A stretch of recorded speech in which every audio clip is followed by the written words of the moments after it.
Hello everyone, আজ আমি বানাবো সামান্য কিছু উপকরণ দিয়ে সাদা ধপধপে সুস্বাদু নারকেল নাড়ু। তার জন্য নিয়ে নিচ্ছি একটা নারকেল। নারকেলটাকে মাঝখান থেকে ভেঙে ওর ভেতরের অংশটাকে বের করে নেব।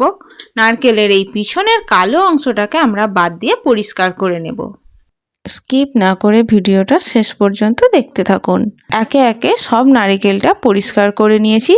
এইভাবে পরিষ্কার করে নিতে হবে যাতে এর পিছনের কোনো কালো অংশ থেকে না যায়। এরপর আমি একটা মিক্সার জারের মধ্যে নিলাম, এটা মিক্সার করে নেব যাতে এটা মিহি পেস্ট হয়।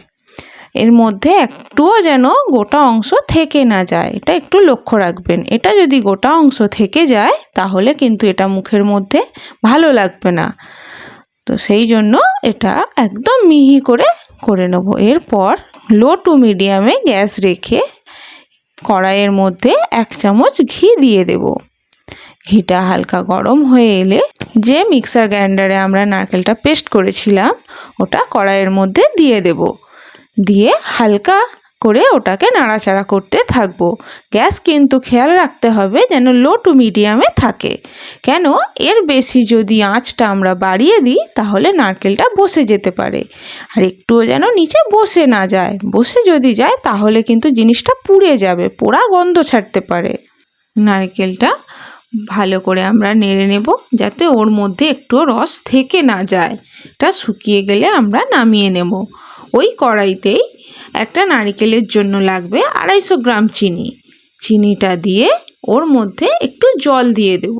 কেন জলটা দেবো, তার কারণ যাতে এর রসটা তাড়াতাড়ি রেডি হয়ে যায়। গ্যাস কিন্তু লো টু মিডিয়ামেই রাখতে হবে, না হলে চিনিটা পুড়ে যেতে পারে। সম্পূর্ণ গলে যেতে হবে। চিনিটা সম্পূর্ণ গলে যাওয়ার পর আপনি হাতে করে দেখবেন যাতে এইভাবে একটা চিট ভাব এসে যায়। আমরা এর মধ্যে দিয়ে দেব এলাচ গুঁড়ো।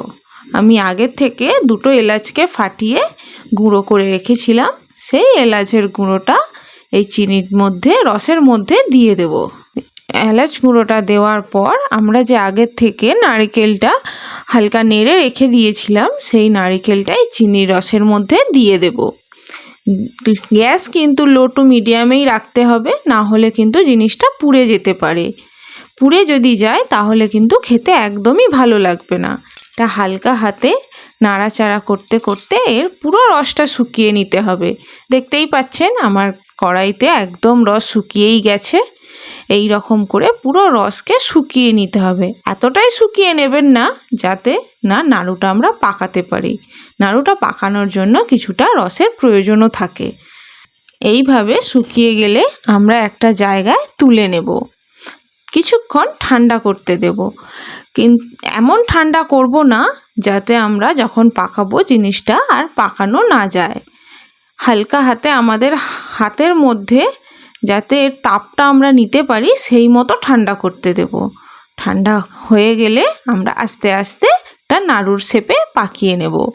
তা আপনারা আপনাদের পছন্দ মতো পাকাবেন, আমি আমার পছন্দ মতো পাকিয়ে নিলাম। আপনারা চাইলে বড়ও করতে পারেন, চাইলে ছোটও করতে পারেন। একে একে আমি সব পাকিয়ে নিলাম। তো বন্ধুরা, এইভাবে নারকেল নাড়ু বানালে ফ্রিজ ছাড়া রুম টেম্পারেচারেও অনেক দিন আপনারা এটা রাখতে পারবেন। তো দেরি না করে চটপট বানিয়ে ফেলুন এই রকম দারুণ স্বাদের নারকেল নাড়ু। একবার বানিয়ে খাওয়ার পর বারবার ইচ্ছে হবে এইভাবেই বানানোর জন্য। তো বন্ধুরা, আমার এই রেসিপিটি যদি আপনাদের ভালো লেগে থাকে একটা লাইক করে চ্যানেলটি সাবস্ক্রাইব করবেন, পাশের বেল আইকনটি অন করে দেবেন।